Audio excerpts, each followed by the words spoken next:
My in-laws said I wasn't the kind of woman for their son. The first time my mother-in-law said it out loud, she didn't raise her voice. She didn't even look angry. She just smiled, tight, polite, and said, "You're not the kind of woman we imagine for our son." She said it like she was commenting on the weather.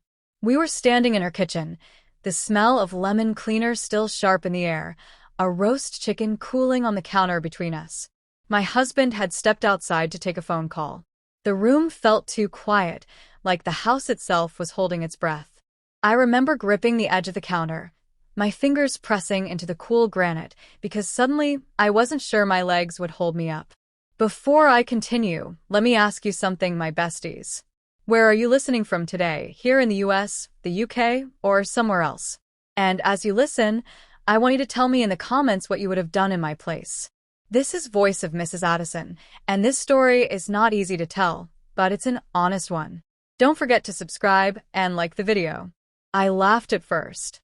Not because it was funny, but because I didn't know what else to do. "What kind of woman is that?" I asked. She tilted her head, studying me the way people look at a painting they don't understand. "Oh, you know," she said. "Someone who fits." That word, fits, followed me for years. But back then, standing in that kitchen, newly married, still learning how to say husband without smiling, I told myself I was being sensitive. I told myself love would smooth the edges.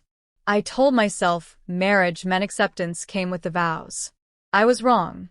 Before all of that, my life was simple in the best way. Busy, yes, but honest. I worked full-time as a project coordinator at a mid-sized firm downtown. Nothing glamorous. A lot of spreadsheets, a lot of emails, a lot of coffee that went cold before I remembered to drink it. I liked my job because it gave me independence. I liked knowing my rent was paid because of me. I liked walking into my small apartment at the end of the day, kicking off my shoes, and feeling like I'd earned my quiet. That apartment was where Daniel first fell in love with me. Or, at least that's what he says. He came over one evening after work, loosened his tie, looked around at my mismatched furniture and thrift store lamp, and said, "This place feels like you." "What does that mean?" I asked. "It's warm," he said. Real. Daniel had that way about him, soft-spoken, thoughtful, the kind of man who listened more than he talked. We met through a mutual friend at a birthday dinner. He laughed at my dry jokes. I noticed his hands first, steady, careful, like he was always aware of the space he took up. When he told his parents about me, he said they were old-fashioned but well-meaning. I didn't worry. I'd grown up learning how to navigate rooms where I didn't quite belong. You learn when to smile, when to stay quiet, when to explain yourself, and when not to. The first dinner with his parents was at their house, a large colonial with white shutters and a lawn that looked like it had never known weeds. His mother, Margaret, greeted me at the door with a quick hug that didn't quite land. His father, Richard, shook my hand firmly, asked about my job, nodded a lot. Dinner was polite, almost too polite. Questions about where I grew up, where my parents lived, what church I attended. Margaret watched me closely as I answered, her eyes flicking to Daniel now and then like she was checking notes. When I offered to help clear the table, she hesitated. "Oh, that's all right," she said. "You're a guest." But later, as I carried plates to the sink anyway, I noticed she rearranged the dishwasher after I loaded it. Quietly, carefully, like she didn't want to offend me, but couldn't help herself. I told myself it meant nothing. After Daniel proposed, things shifted in ways I couldn't quite name. His parents insisted on being involved in everything. The venue, the guest list, the flowers. Margaret would call with suggestions that sounded like instructions. Traditionally, our family does it this way. Daniel's grandmother would have preferred. When I mentioned wanting a smaller ceremony, she frowned. "But weddings are about family," she said, "not personal statements." I started to feel like I was auditioning for a role I didn't know the lines to. Still, I loved Daniel. And Daniel loved me. On the nights I cried quietly in bed after tense phone calls, he held me and said, "They'll come around. They just need time." Marriage, I thought, would be the bridge. That kitchen moment, the lemon cleaner, the cooling chicken, that was 3 months after the wedding. I had come over early to help Margaret prepare dinner, thinking it might be a way to bond. We moved around each other politely, passing spices, exchanging small talk. Then she said it. "You're not the kind of woman we imagined for our son." I waited for her to soften it. She didn't. "What does that mean?" Asked again, more carefully this time. She sighed, as if I had made things uncomfortable. "We just thought he'd end up with someone who shared our background, our values. Someone who understood our family." "I do understand your family," I said quietly. She gave me that tight smile again. Understanding and belonging are different things. When Daniel came back inside, she changed the subject instantly. Asked if he wanted iced tea. Commented on the weather. On the drive home, I stared out the window, watching familiar streets blur past. Daniel hummed softly to the radio. "She doesn't hate me," I said finally. He glanced at me. "Of course not. She just doesn't accept me." He didn't answer right away. And in that pause, longer than it should have been, I felt something settle in my chest. Heavy. Permanent. That night, lying in bed beside the man I loved, I realized something I hadn't wanted to admit. Marriage hadn't made me family. It had just given them a front row seat to judge me. And I was only just beginning to understand how deep that judgment ran. After that night, I started paying attention in a way I hadn't before. Not the suspicious kind of attention, more like the kind you develop when your heart has been bruised and you don't want to bump it again. It was in the little things. Margaret stopped calling me by my name as often. Instead, it was "Daniel's wife," said with a pleasant smile that somehow erased me from the sentence. When we visited, she'd ask Daniel about work, about his health, about his plans, then turn to me and ask if I wanted more water. At first, I told myself this was just her way. Different generations. Different expectations. I reminded myself that she wasn't openly cruel. She never raised her voice. Never insulted me outright. But silence can be sharp if you lean into it long enough. Sunday dinners became routine. Every other week, we drove to their house just before 6. The same route. The same manicured lawn. The same heavy front door that closed behind us with a final-sounding thud. Margaret cooked large meals, the kind meant to feed families that lived closer than we did. Pot roast, green beans cooked soft, rolls wrapped in cloth to stay warm. She placed Daniel at the head of the table, Richard to his right, herself to his left. I took the seat across from Daniel, always slightly off-center, like a picture hung, just a bit crooked. Conversations flowed around me. College memories I wasn't part of. Family friends I'd never met. Inside jokes that didn't need explaining because no one expected me to laugh. When I did speak, Margaret would nod slowly, then redirect. "That's nice," she'd say. "Richard, did you hear about the Thompsons' daughter?" It wasn't exclusion by force. It was erasure by habit.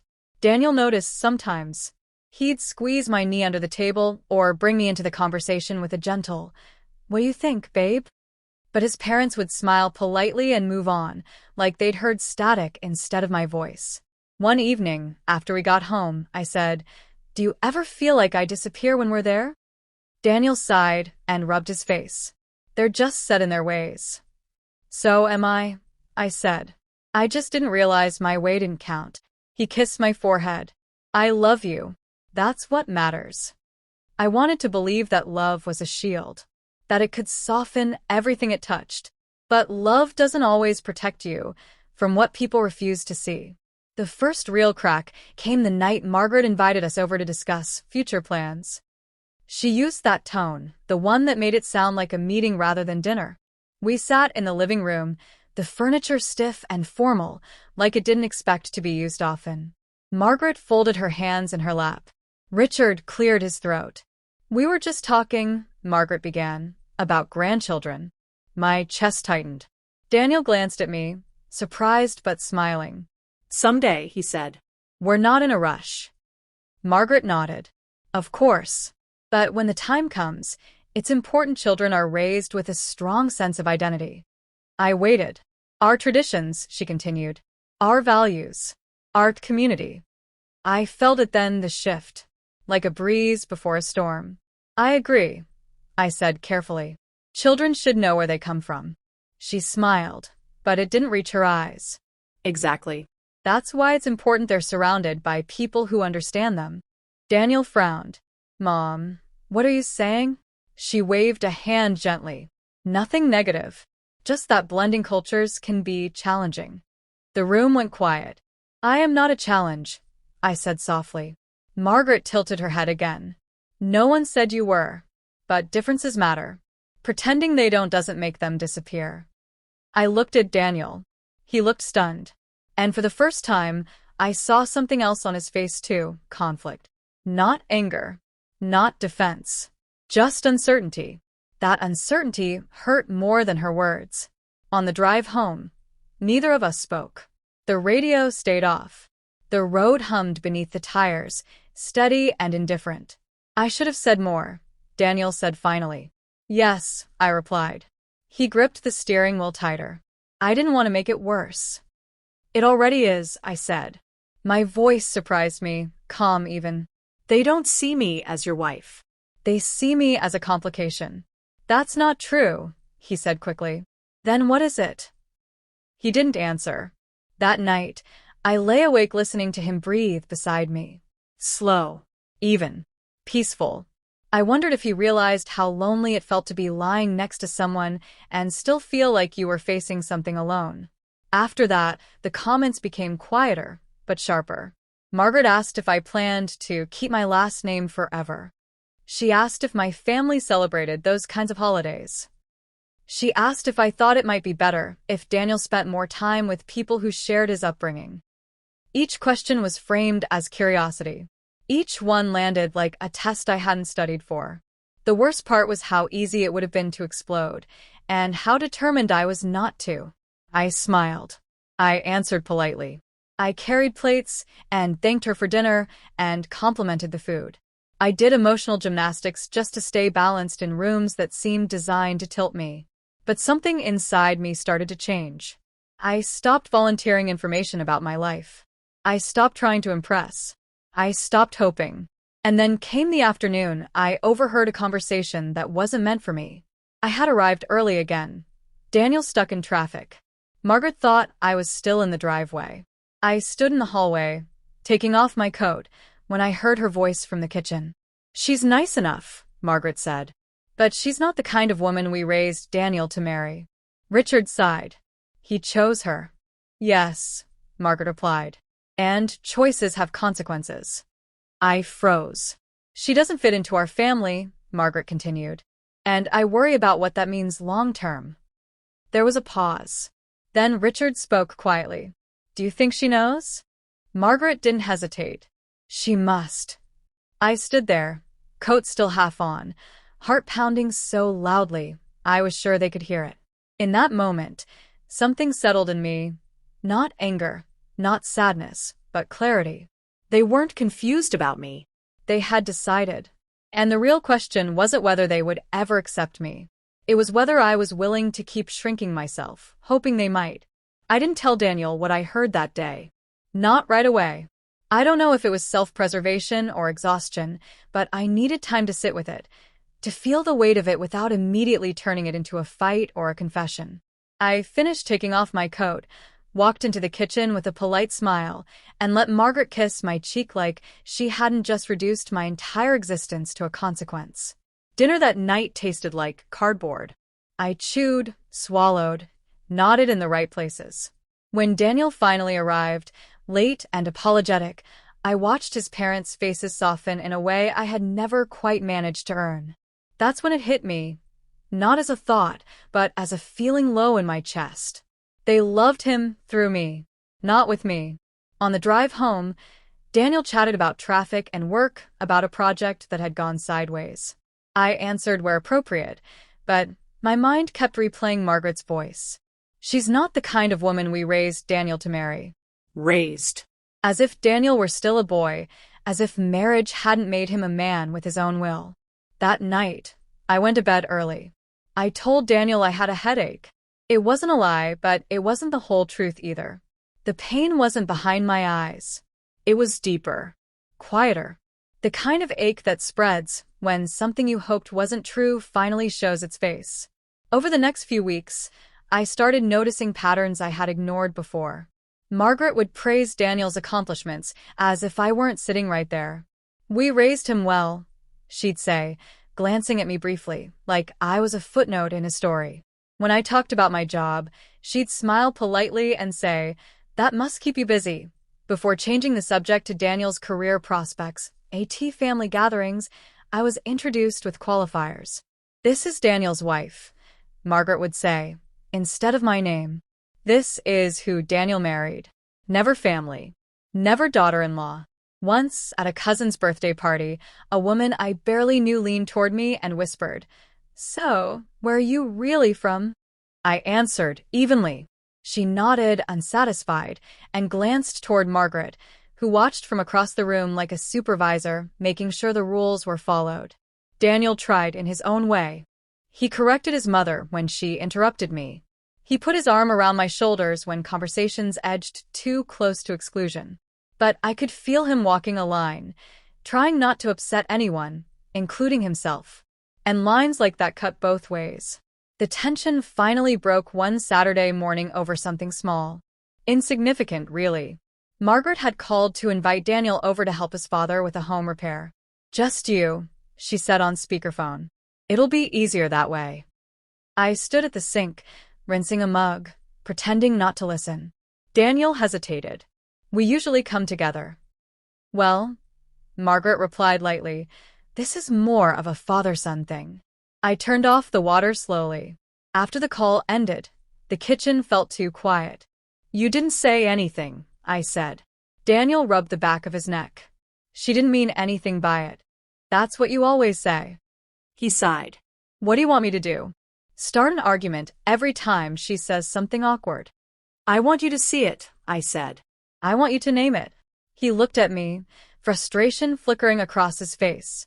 "You're asking me to choose." "No," I replied. My voice was steady, but my hands trembled. "I'm asking you to stop pretending this isn't happening." The argument that followed wasn't loud. It was worse than that, controlled, careful, filled with pauses where neither of us knew what to say without making things worse. "I love you," Daniel said. "But they're my parents." "And I'm your wife," I said. He didn't answer right away. That silence, the second one like it, felt heavier than the first. Things shifted after that. Daniel still went to family events with me, but I could feel the strain. He was quieter, less sure. And I started to wonder if, in trying not to lose anyone, he was slowly losing me.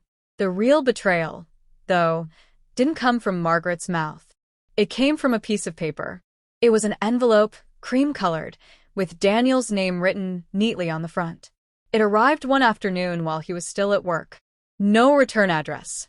I placed it on the counter, intending to wait. But something about it, its weight, its timing, made my stomach twist. I shouldn't have opened it, but I did. Inside was a letter. Typed. Formal. Careful. It was from Margaret and Richard. They wrote about concern. About love. About wanting the best for their son. They wrote about long-term compatibility and shared values.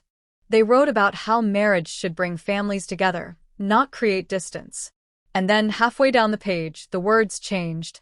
"We believe Daniel rushed into this marriage without fully understanding the long-term implications. We are encouraging him to consider whether this union truly serves his future." I read it 3 times before the words sank in. They weren't just judging me. They were actively undermining my marriage. My hands shook as I folded the letter back into the envelope. I sat down at the kitchen table and stared at the wood grain until it blurred. When Daniel came home, I handed it to him without a word. He read it once, then again. "What is this?" he asked, his voice hollow. "Your parents," I said. "Apparently, I'm an implication." He looked up at me, eyes wide with something I hadn't seen before. Shock, yes, but also something like shame. "They had no right," he said. "No," I replied. "They didn't." He sat down heavily, ran his hands through his hair. "I can't believe they'd do this." I watched him closely. This moment mattered. I knew it before he spoke another word. "What are you going to do?" I asked. He looked at the letter, then at me. And in that pause, thick, fragile, I realized the truth was finally out in the open. There would be no more pretending. The first time I confronted Margaret, it wasn't dramatic. No shouting. No doors slamming. Just me, standing in her sunlit kitchen, the letter folded neatly in my hand, trying to remember how to breathe evenly. "I saw this," I said. She looked up from arranging flowers in a vase, smiling that tight, polite smile of hers. "Oh, Yes. this," I said, holding the envelope out. "Everything you wrote." She tilted her head, a small gesture that had always unnerved me. "I see," she said. "Well, you must understand. It comes from love." "Love?"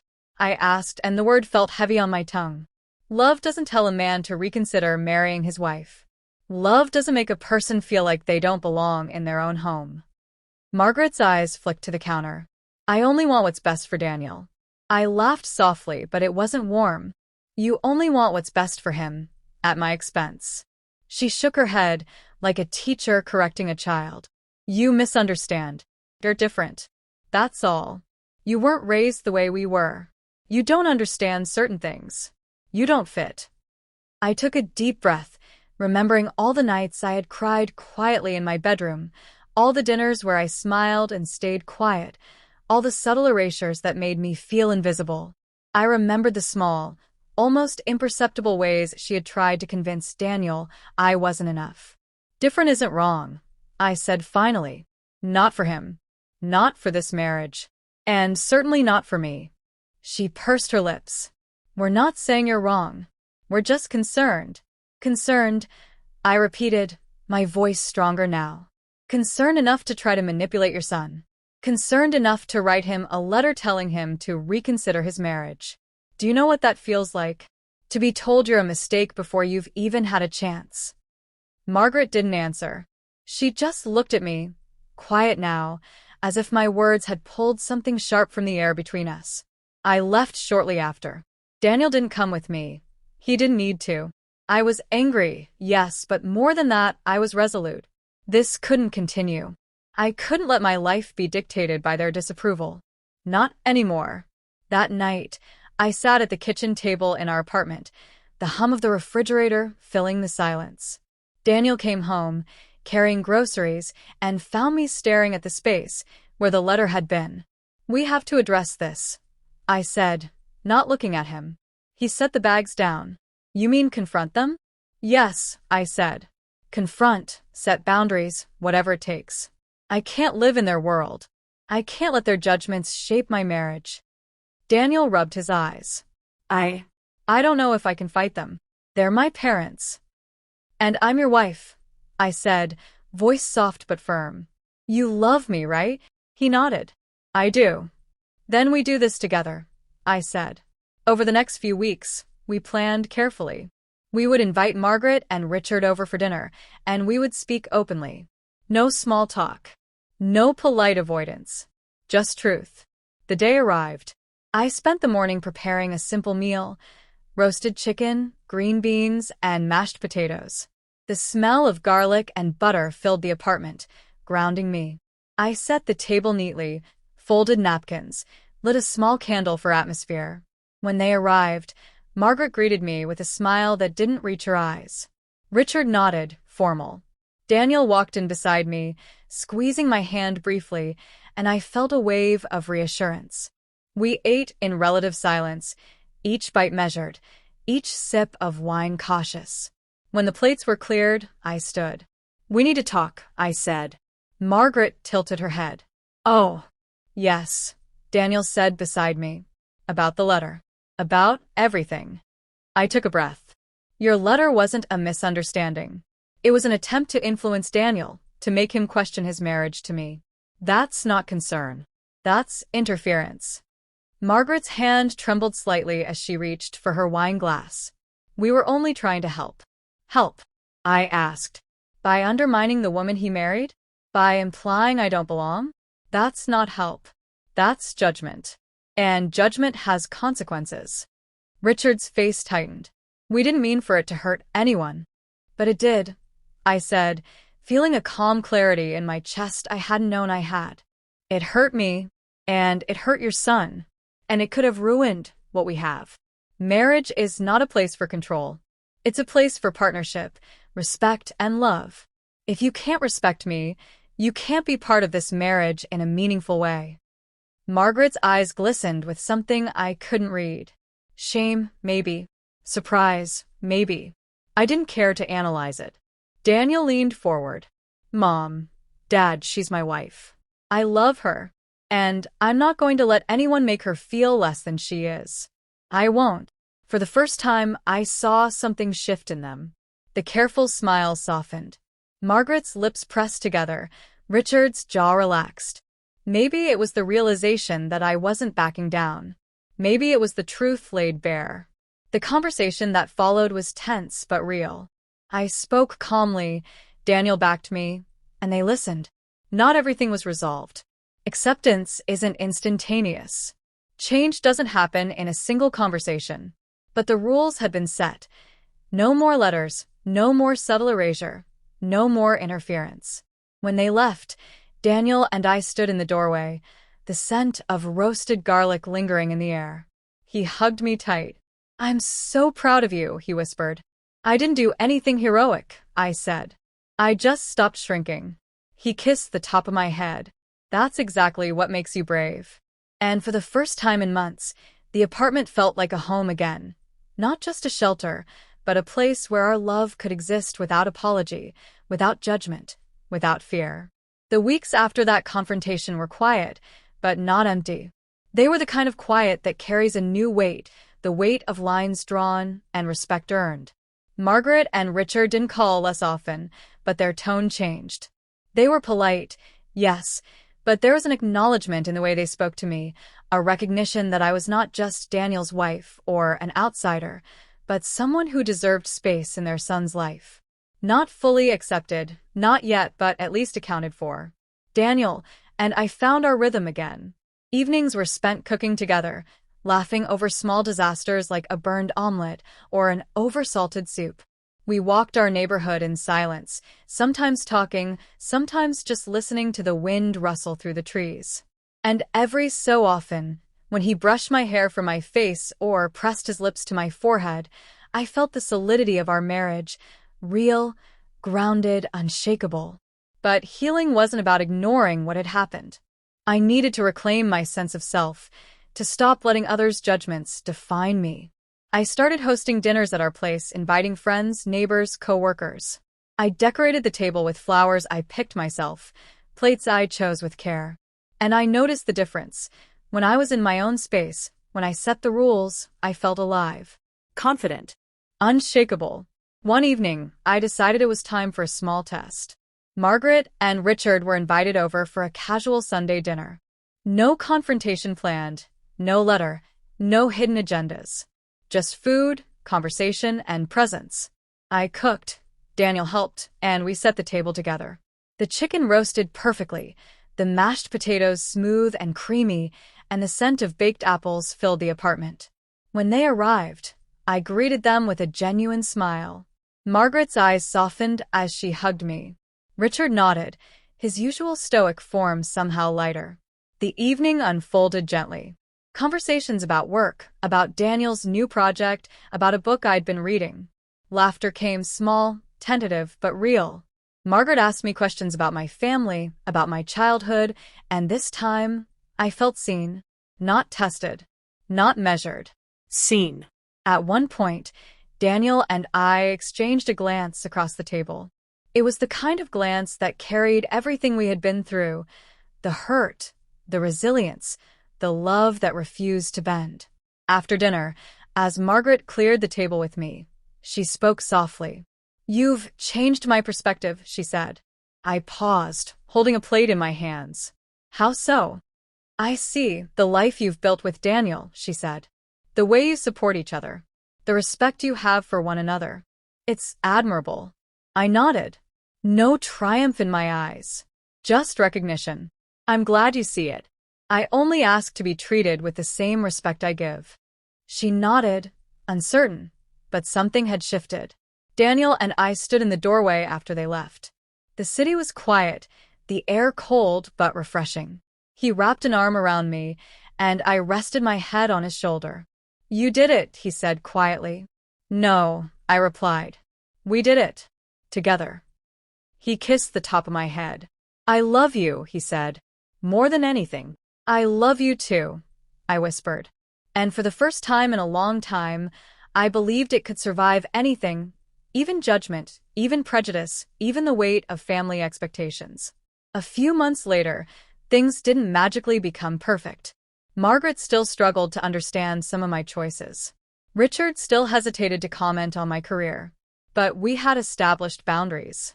They had learned, slowly, that marriage is not an arena for control, that love is not a competition between past expectations and present reality. Daniel and I celebrated small victories. The first time Margaret asked me for advice on a recipe, the first time Richard complimented a work achievement without comparison. Each moment felt monumental. And I realized something important. Life isn't about forcing people to accept you. It's about standing firm enough for them to see your value, without you shrinking to fit their mold. I began to write again, something I hadn't done in years. Not for a blog, not for social media, just for myself. Words became therapy, a way to capture the journey, to remind myself of the strength I discovered when I refused to disappear.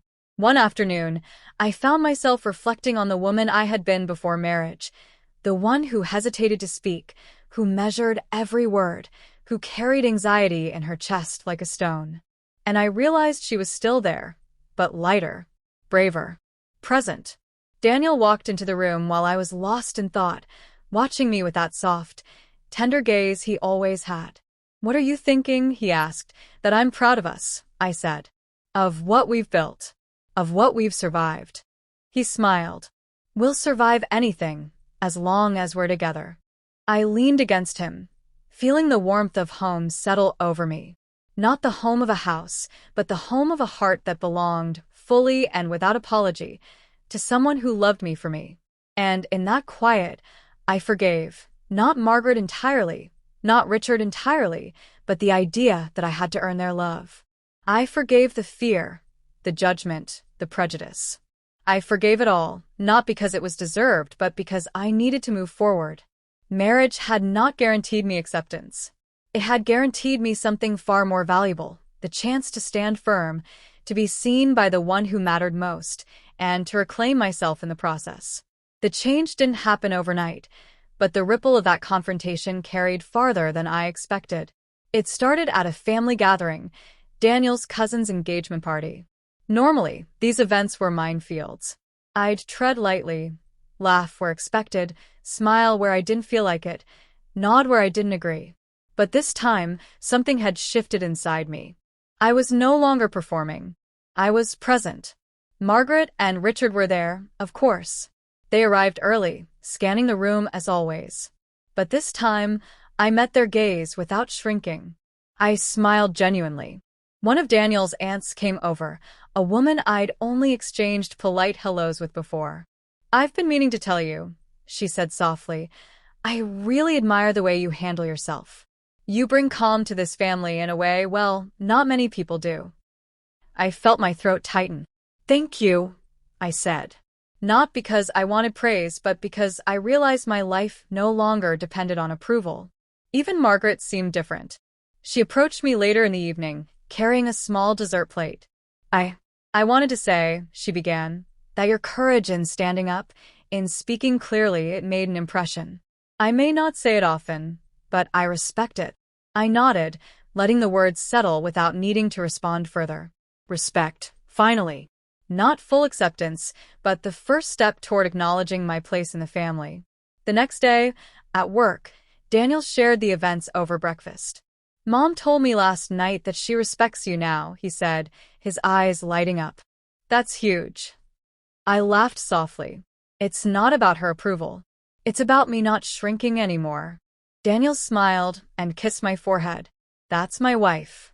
Word of the confrontation had quietly spread among the extended family. Some were surprised. Some whispered about how bold I had been. Some questioned if I was pushing too hard. But for the first time, it didn't matter what others thought. The energy I carried into the room no longer depended on their perception. Weeks turned into months. Margaret began including me in conversations, asking for advice, inviting me to help plan events. Richard offered a quiet nod of acknowledgement when I spoke at family meetings. It wasn't perfect. I wasn't suddenly one of them, but I was recognized. I was accounted for. I existed without apology. At home, Daniel and I found a rhythm that was ours alone. We celebrated small victories. The first time Margaret asked me to help with a recipe, the first time Richard complimented a work achievement without comparison, the first time we hosted a holiday dinner where I felt fully present and unmeasured. One evening, Daniel and I sat on our balcony, the city lights twinkling beneath us. I held a cup of tea, the warmth seeping into my hands, the steam curling in the cold night air. "I feel like we've finally arrived," Daniel said softly, leaning back in his chair. I looked at him, the man who had held me through uncertainty, who had loved me even when others doubted. "We've arrived," I corrected. "Not because the world changed, but because we didn't shrink. We didn't let them define us." He took my hand, squeezing gently. "I'm proud of you." "No," I said, meeting his gaze. "I'm proud of us. And I think that's the real consequence. The world sees us differently now because we stopped letting fear decide for us." In the months that followed, I began noticing subtler changes in the family dynamics. Conversations became more inclusive. Invitations were extended, without hesitation. My opinions were sought. And while there were still moments of tension, small, inevitable reminders of the past, they no longer carried the same weight. I realized that the public consequence of our confrontation wasn't about punishment or shame. It was about balance. About respect. About truth laid bare. It was about reclaiming space in a world that had tried to minimize my presence, about making sure my marriage wasn't defined by someone else's approval, but by mutual love and partnership. One Sunday afternoon, Margaret approached me with a quiet smile. "I've been thinking," she said, "about the way I treated you early on. I see now that I let expectations cloud judgment. I hope you can forgive me." I hesitated for a moment, feeling the old wounds surface. Then I nodded. "I forgive you. Not because it erases the past, but because holding on to it won't change anything. We move forward, together or apart, but with honesty." She looked at me, perhaps realizing for the first time the full measure of my strength.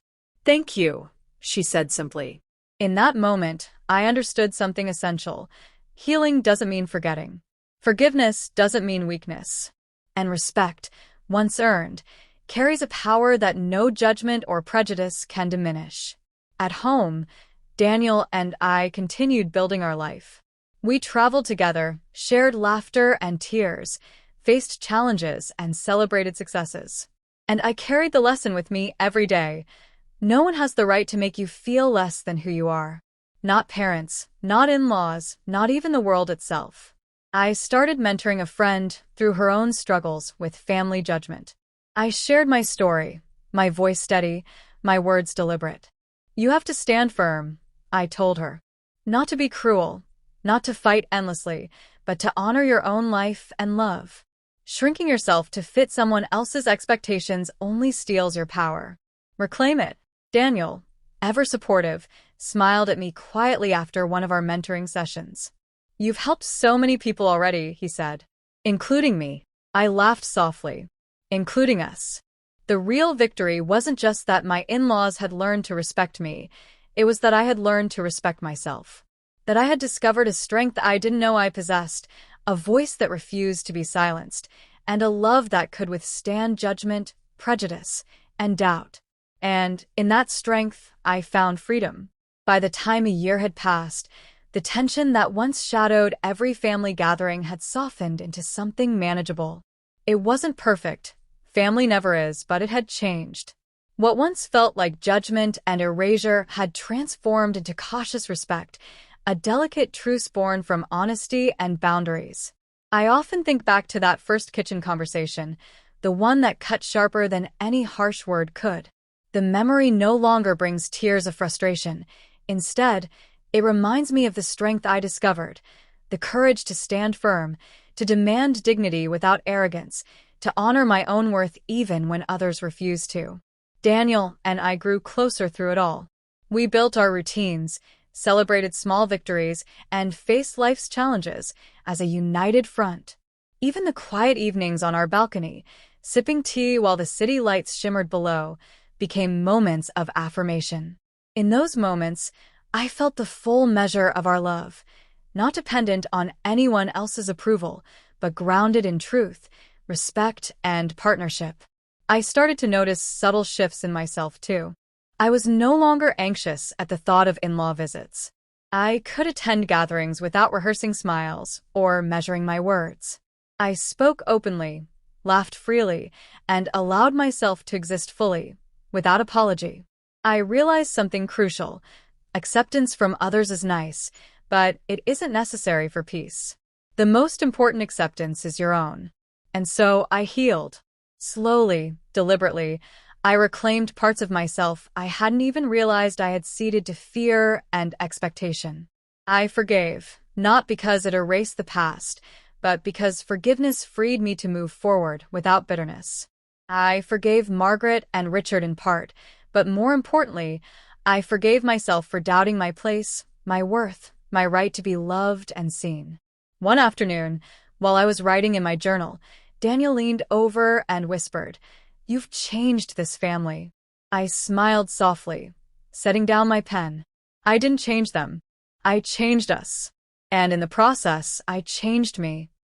It's a lesson I carry every day, and it's one I want to share with you. You may face people who doubt you, judge you, or try to make you feel smaller than you are. You may face relatives, in-laws, friends, or even strangers who believe they have the right to decide your worth. But here's the truth. No one can define you unless you let them. Stand firm. Speak clearly. Protect your heart, and honor the love you've chosen. Because sometimes the biggest act of courage isn't confrontation, it's simply refusing to shrink. And now, I want to ask you, my dear viewers, have you ever faced a situation where someone refused to accept you for who you are, someone you loved, someone close to your life? How did you handle it? Would you have had the courage to stand your ground like I did? Share your thoughts in the comments below. Your story matters, and your voice deserves to be heard. If this story resonated with you, and you want more real-life stories about love, family, and standing up for yourself, make sure to subscribe to my channel, Voice of Mrs. Addison.